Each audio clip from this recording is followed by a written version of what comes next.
The next contribution that is given by Dr. Carine Keppens and is entitled Immuno-oncology by MSD, pembrolizumab and beyond. And we are very excited to listen news about that. Thank you very much for your introduction. So I'm Carine Keppens, I'm a medical oncologist and I'm Medical Affairs Director for Europe. As such, I am attached to the European MSD headquarters. I entitled my talk Immuno-oncology by MSD, pembrolizumab and beyond.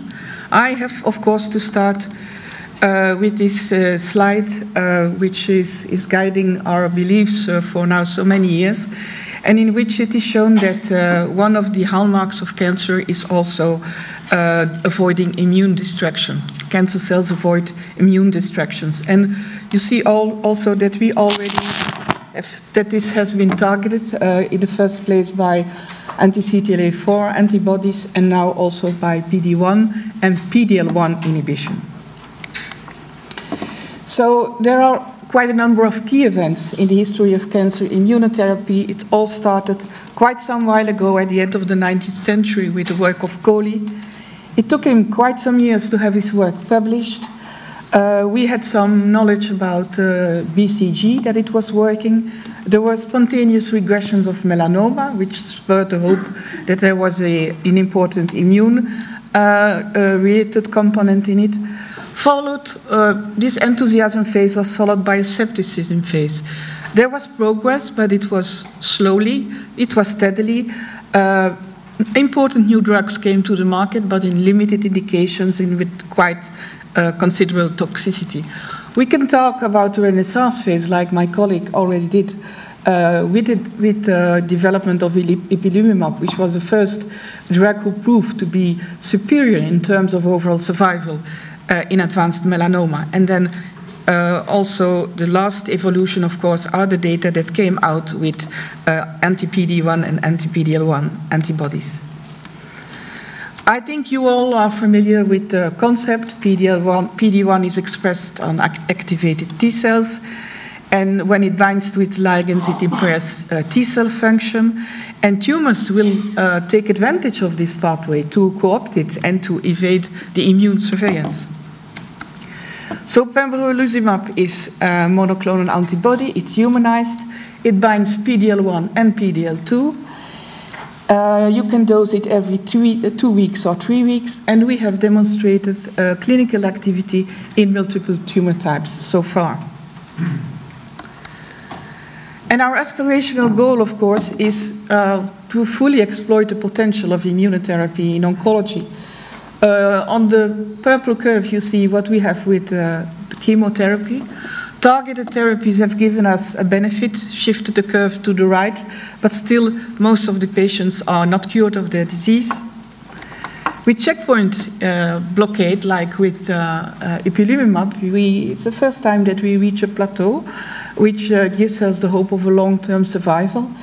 But of course, we are not happy with that. We think that we can go to combination of checkpoint blockade and even put this curve much higher, an aspirational goal so that more patients can have long-term survival benefit and even possibly cure. So the opportunity of checkpoint modulation is a very nice opportunity, but a lot of questions are still there. You see that on the right-hand side, we have the inhibitory receptors, which we know already now, PD-1, CTLA-4, but we also have LAG-3. On the other hand, you have activating receptors, like GITR, and the question will be, how are we going to combine? Are we going to combine these antagonist antibodies with these agonist antibodies, and what will be the best combination? So this is our pipeline program. This is a disclaimer slide I have to show you.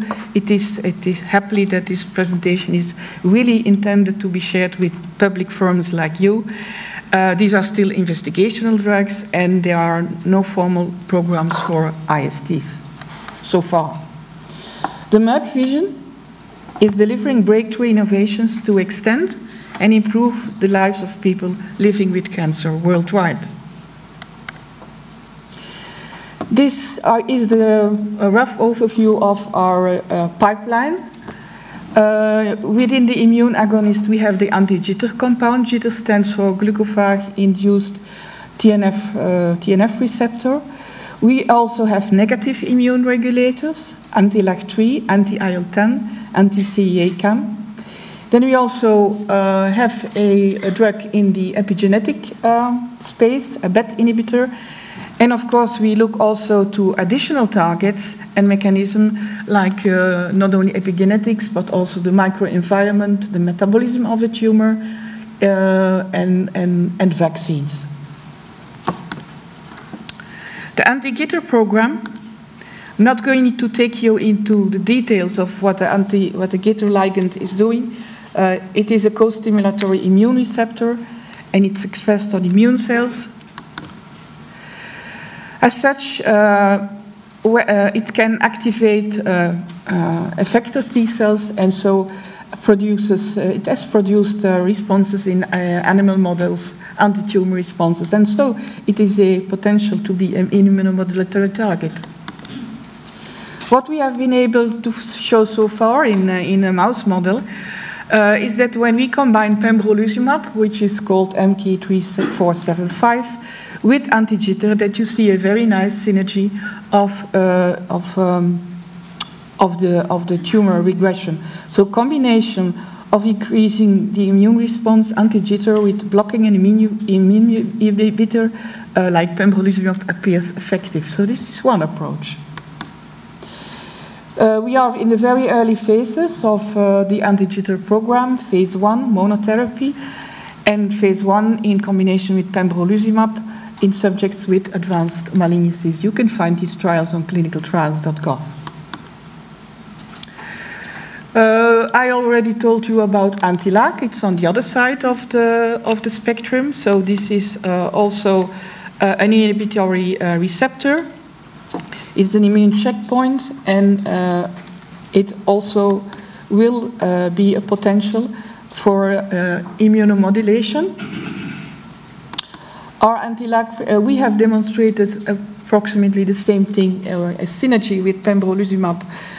So combining two blocking immune inhibitors appears to be effective. Now, this is not the first experiment. We already have clinical data about combining CTLA-4 and a PD-1 inhibitor, which shows a remarkable good overall response rate, but it comes with some also more toxicity. So this is something we'll have to look into. This is still a very early program. We have the anti-IL-10 program. So this is all about the microenvironment. A toll-like receptor 9 agonist will stimulate effector cells, but will also produce IL-10, which is then going to stimulate the T regulatory cells. And of course, this is not what we want. So the ideal thing is to combine both drugs, and we have signed an agreement with Dynavax. So to study those two compounds, the anti-interleukin immunomodulator and the toll-like receptor 9 agonist, to combine them together in solid tumors. The anti-CEACAM program Rationale, again, CEA-CAM1 is a member of the carcinoembryonic antigen cell adhesion molecule family, and it is an immuno-oncology target. We have preclinical data that there is single agent activity, but also in vitro in combination with other of our checkpoint inhibitors. And this drug is in phase 1. For so far our efforts in immuno-oncology, just a short word on our BET inhibitor program. BET, which stands for bromodomain and extraterminal protein, regulates gene expression. It can attenuate cell growth and survival in several and severe hematological cancers, and it is believed that it is done through downregulation of the critical oncogene MYC. What do we know at this moment? That this drug shows clinically meaningful activity at non-toxic doses. We have interim results of an ongoing phase 1 trial. And this was done in patients with acute leukemia, treated 14 days, 7 days off, and other hematological malignancies every 3 weeks. Among the 28 patients evaluable for response, 6 had clinically meaningful activity. And this was in 4 patients with relapsed secondary or post-treatment acute myeloid leukemia. And this is a very difficult condition to treat, as you might appreciate. So they had a blast decrease, a clearance, 1 complete remission, and there were also some responses in other hematological malignancies. So I thank you for your attention, and I will.